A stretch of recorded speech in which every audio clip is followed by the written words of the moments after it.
What do you do for your hips? How do you get them to open like that? I'm a little tight. Can we just go to the Zoom room, Okay. please? I don't even want to hear what you guys trying to get some pointers. What trying do you to do? talk The legs about. behind the head stretch, or? All right, let's go to the Zoom room. Good morning, Jerry. Good morning, Sorry Jerry. you had to hear that. Yeah. Hi, good morning. From the Guam Visitors Bureau, he's the deputy, Gerry Perez. Thanks for joining us, Jerry. Oh, happy to join you this morning and talk about whatever it is that you want to talk about. But before we get started, I was listening to the Lieutenant Governor toward the end there. You're asking him about the tourism thing, and Right. Whatever he said, I totally agree. I like how you get that out first, right? Okay, first of all, totally How's agree, that boss. Yeah. How's that for sucking up? I don't know if there's a risk of exposure. With your nose where. Just please, everybody, wear your mask when brown nosing. All right, Jerry, and let's just get right into it. Right, so the reopening tourism, it was all the talk, 3-4 weeks ago. Obviously, the complexion of everything has changed from. The governor now coming out positive, and we'll just go at Jerry. And the CDC. Right. So we'll start with that. What are your thoughts on our governor testing positive for COVID-19? What's going through your head this morning? Well, actually, it just demonstrates that this virus is so insidious and so efficient in its transmission that we can't be too careful.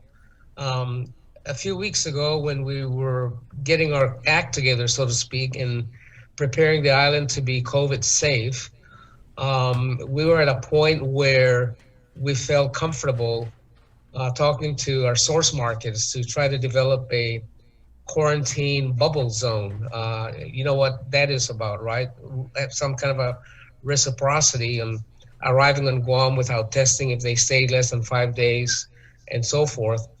The problem we encountered at that time was not so much on our end at the time, but on the source market end, them still requiring quarantining on return, because these source markets are getting reinfected not so much from within, but returning residents. And so that was kind of a stumbling block that was impeding our ability to make forward progress on that end. Since that time, there seems to have been a rise in local positivity rates. That said, however, and I'm responding to the earlier issue you wanted me to talk about, which is the CDC designation of Guam being a high-risk area. Despite this recent uptick, so to speak, in the results of positivity testing, a lot of that actually are from inbound people and are quarantined.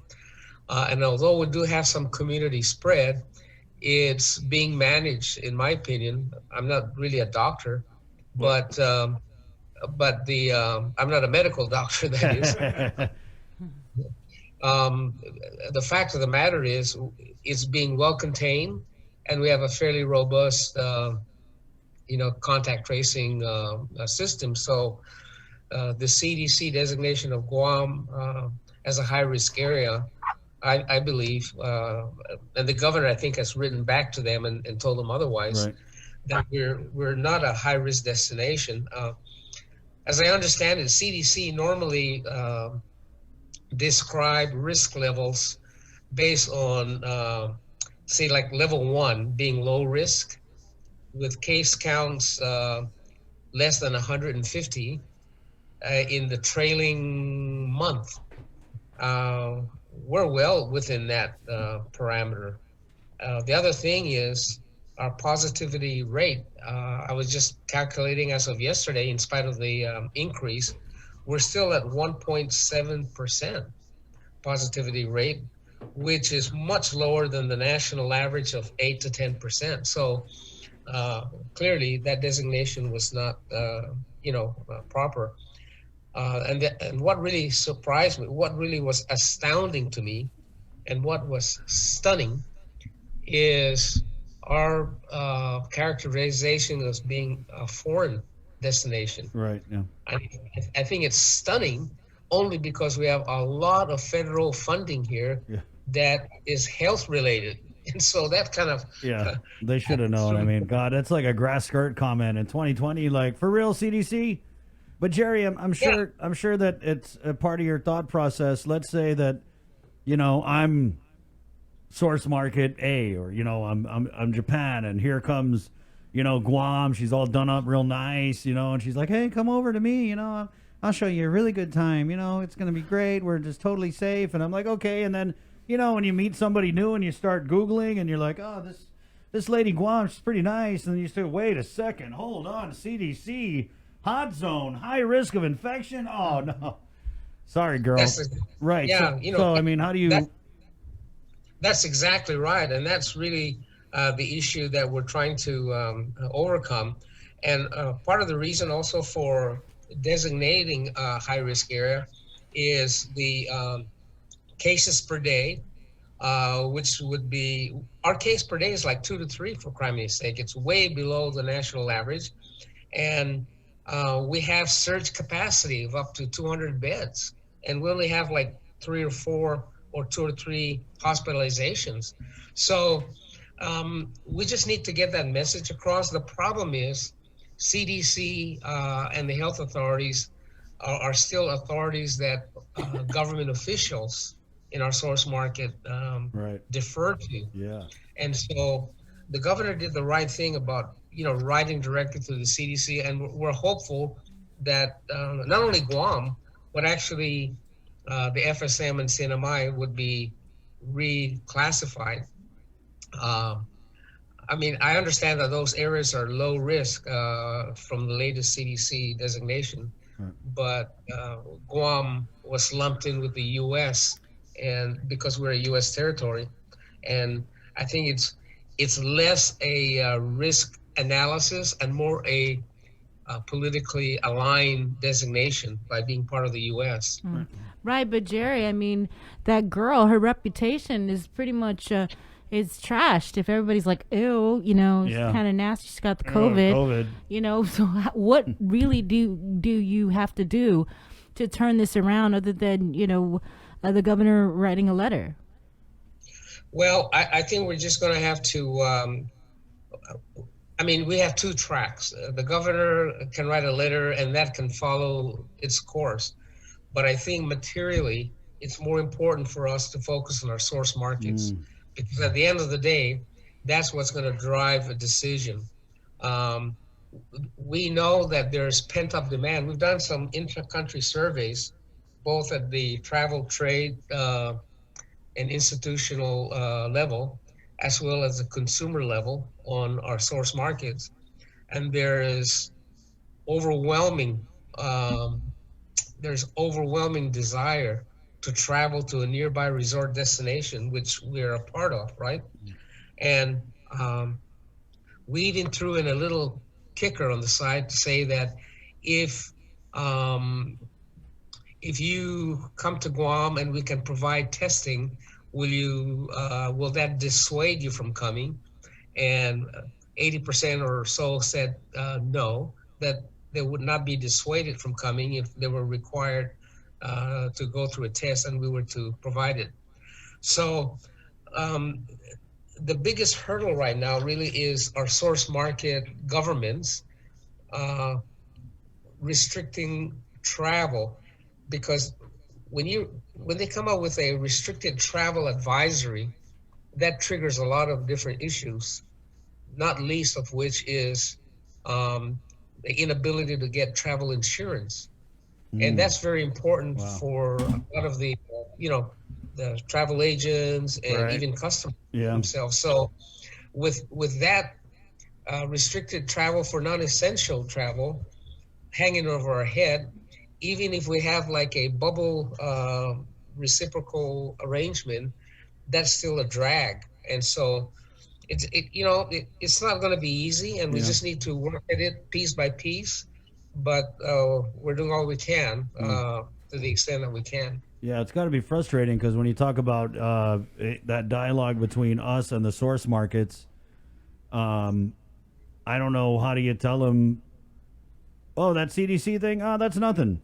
I mean, because that's what you're basically trying to do, right? Yeah, they say, yeah, that's what we're trying to do in terms of them making a decision to travel, Right. even with required testing, because some of them actually, not a big lot, but some of them actually indicated they're willing to undergo testing on return if we provide that testing from Guam before they return home. There's still an element of that, but it's still those issues that we need to work through. Right, and there's just no timeline on this kind of thing, because I felt like we were moving full steam ahead. I mean, we even set a date to reopen the island to tourism, and I think all this has shown, the chain of events that led to where we're standing right now. It's all shown that you can't really make plans around COVID. I mean, you can try. You can try, and you'd be negligent if you didn't anticipate, because it's easier to pull back a schedule than it is to establish one, because once you establish one, that's important in terms of setting all the institutional infrastructure to trigger the travel, the travel market, whether it's airline scheduling and crews, whether it's a travel agent, packages, and so forth. So you need an advance date for that. And it's easier to pull it off than to try to reestablish those dates. And so I haven't heard anything different, but like some of the airlines, for example, have not pulled back their October scheduling. Oh, and by the way, we still have air seats between Guam and Japan. United still flies, so it's not as though we're entirely closed. Right. Some people are still finding their way here through Japan, through United from Korea. We have a spattering or two of travelers from these countries coming through Narita, right. And of course the States. But we also have a company that is packaging or trying to put a charter together for either late this month or sometime in August, for about 800 customers who are supposed to be taking tests, certification for like a CPA test and those kinds of things. And they're willing to put up with quarantining. They're willing to put up with all of that stuff because they have to get their testing done and certification done. So we still have that. And one of the carriers, I think they're trying to organize a charter for that because there's no regular schedule. So there's still activity, Chris, going on. It's just not scaled up to the level that we really need to trigger economic, viability for a lot of the business. Gerry, so we're up against the top of the hour here, but what do we need to do in the meantime? Since we don't have a date, I'm pretty sure there are things that are always ongoing, right? But on our end out here in the community, is there anything that we can do? As a community, what we can do is continue to the extent that we can, participate in the various attractions we have on island so that these attractions and these activities stay functioning and oiled, so that when visitors come, they're not rusty. You will note in the governor's column today, Governor Carl, that is, that he went on an option tour with his family, dolphin watching.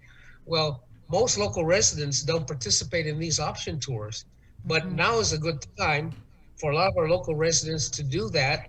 It's not only going to help the capacity in place, but it's also going to expose our local residents to how tourism really works and what the attractions are about Guam, and so reinforcing the mindset of how important this industry is to the island. Right. And I think we just had one of our reporters in the mix. They just did the Valley of the Laddie, right? And it is just so beautiful. Awesome. Yeah, I haven't been there in a while. It's a great tour. Yeah, and even the Guam Adventures. They have the go-karts and exactly. Yeah. So that's exactly what I mean. That there's an opportunity. When we have all the tourists, our local people get crowded out of these activities. Mm-hmm. Yeah. But now is the time to take advantage of seeing what's out there, what's on offer, and learning more, and enjoying it, as well. Yeah, I think that Gerry had, personally speaking, this COVID and going around and doing things, it's really given me and a lot of people the opportunity to reacquaint ourselves with our island, because we're on lockdown, everyone's staying home, and that moment where we could go out, we could go to the beaches. I can't go to a movie. I love going to the movies, so instead I go on a hike for 2-3 hours, and I'm out here looking at just how beautiful Guam is and how just stunning, and there's just so many things that are precious about our little piece of a paradise. So I think people are keen to that, what you're saying, Gerry. Yeah, they might not be going on, to go watch the Dolphins, because obviously there's some economic problems. That's an understatement. But I think they are kind of going out and, for the most part, not taking for granted where we're living and why people want to come here. Yeah, in our own daily routine, we tend to get so busy with day-to-day routines that it's time to get reacquainted.